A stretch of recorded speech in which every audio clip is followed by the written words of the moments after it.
সুদ খাওয়া এটা কবিরা গুনাহ কি কবিরা গুনাহ না? জোরে বলেন না। ও এটা জোরে কয় না। ও কবিরা গুনাহ কিনা জোরে বলেন। হ্যাঁ কবিরা গুনাহ। আজকে সুদে আমাদের সমাজটা ভরে গেছে, ঠিক কিনা জোরে বলেন। শুধু পুরুষদের মধ্যে নয়, মহিলাদের মধ্যে পর্যন্ত এটা বিরাজ করেছে, ঠিক কিনা জোরে বলেন। শুনে রাখেন, হাদিস শরীফের মধ্যে আসছে আহওয়ানুহা কাওয়াকির রাজুলি উম্মিহি, সুদ খাওয়া সবচেয়ে ছোট গুনাহ হচ্ছে মায়ের সাথে জিনা করা। আরো জোরে করে নাউজুবিল্লাহ। আমার বেরা হাদিস শরীফের মধ্যে আছে যে ব্যক্তি সুদ খায় আকিলার রিবা মুকিলাহু ওয়া কাদিবাহু ওয়া শাহিদাইহি ওয়া ক্বালাহুম সাওয়াউন,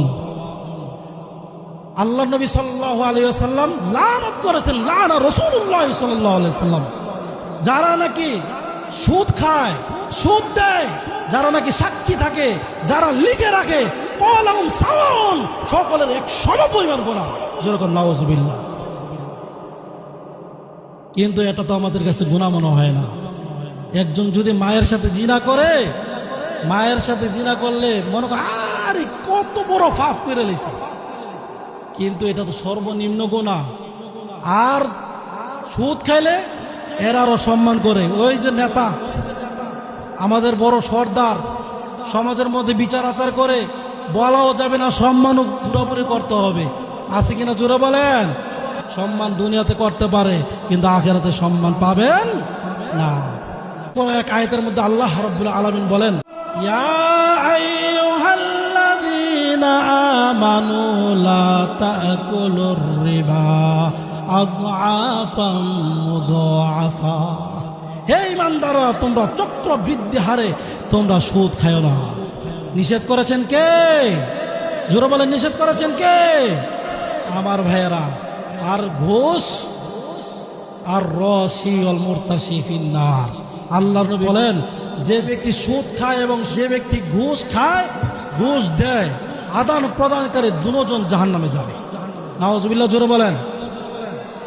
আমার ভাইরা, ঘুষ খায় এমন লোক সমাজে নাই, আছে না? নাই। দেখবেন সামনে নির্বাচন আসতেছে, নির্বাচনের আগে দেখবেন যাইয়া ঘরে ঘরে যাইয়া বলবে, ওই মিয়া তোমরা ঘরে কয়জন সদস্য? 5 জন। ধরো 2500। এ রাখছে 2500। আরেকজন আইছে, এ কিন্তু কইছে যে আমার এখানে ভোটটা দিও। আচ্ছা দেব, আর তোমার না দিলে কিন্তু টাকাটা রাখছে। আরেকজন আইছে, ওই মিয়া তোমরা সদস্য কয়জন? 5 জন। ও ধরো 1000 টাকা। আর কোন কি আপনি 1000 টাকা, আর ভোটটা তো আপনি হইবেন। এতে 1000 টাকা করে সবাই, মানে 5 জনের 5000 টাকা রাখছে। আরেকজন আইছে, আরেকজন আইয়া আবার টাকা দিতেছে, আবার তার থেকে রাখছে। এর বুট হয়েছে একটা, রাখছে 3 জনের তো টাকা। নাউজুবিল্লাহ। জোরে বলেন। এগুলো কালো টাকা, এগুলো হচ্ছে ঘুষ। জোরে কর নাউজুবিল্লাহ। এই জন্য বাবা সাবধান, সাবধান হতে হবে। ঘুষ থেকে সাবধান হতে হবে। খাওয়া যাবে না, দাও যাবে না। ও বাবা, আপনি ঘুষ খাইলেন, ঘুষ খাইতে খাইতে, ও বাবা, ঘুষ খাইয়া, সুদ খাইয়া আপনার সন্তানদেরকে লালন পালন করলেন। দেখা যাবে আপনি অনেক টাকার মালিক হয়ে গেছেন, বিল্ডিংয়ের মালিক হয়ে গেছেন।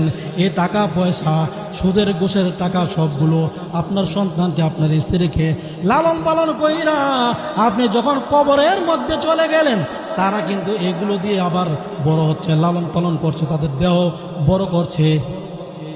কিন্তু আপনি যে কবরে চলে গেলেন, এই হারামগুলো যে খাইলো, আপনি কিন্তু কবরের মধ্যে বাস খাইতেছেন।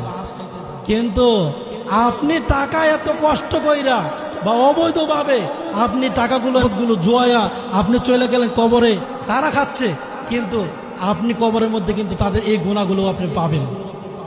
এই যে লোক কবরের মধ্যে চলে গেছে, এই লোক কবর থেকেও এই পাপগুলো পাবে। এই যে পাপগুলো যাবে, এটা বুদ্ধিমানের কাজ না যে আপনি সব কিছু হারাম ভাবে জোয়া গেলেন, এইগুলো খাইয়া তারা দুনিয়ার মধ্যে চলতেছে, আর আপনি কবরের মধ্যে যাইয়া ডান্ডা খাইবেন। এটাকে বুদ্ধিমানের কাজ?